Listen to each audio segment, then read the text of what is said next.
What's the latest from Downing Street? You've got your sources.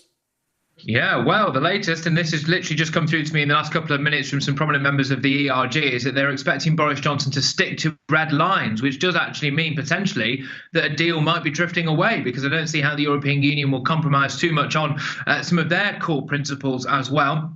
There are three major sticking points at the moment, and it's hard to see how they can be reconciled without serious compromise from either side. And politically speaking, I'm not sure how serious compromise is possible.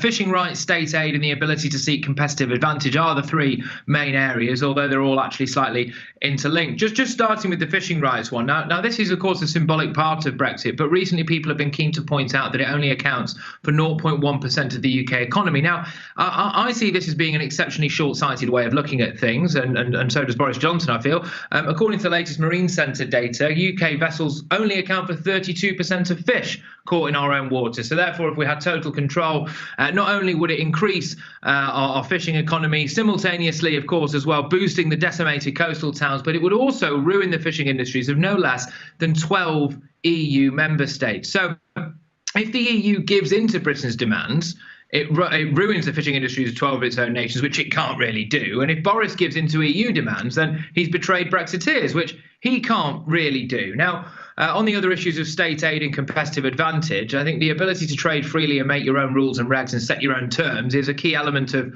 Boris Johnson's notion of sovereignty, and I suspect most people's notions of sovereignty as well. So he can't settle for too much of a compromise there. Well, will the EU compromise? Now, the EU wants to make leaving Brussels bloc as unpalatable as physically possible. Of course it does. Now, they could therefore not strike a deal that really allowed another nation to demonstrate how independence can lead to prosperity. And this is just something quickly, George, that is not spoken about enough for me in the British media, the mainstream media. Now, according to the most recent polling data on the EU's own website, you can go and look at this now, 50% of European citizens, quote, feel things aren't going in the right direction with the EU. In fact, only 5% of them could name when the next EU elections were scheduled to take place.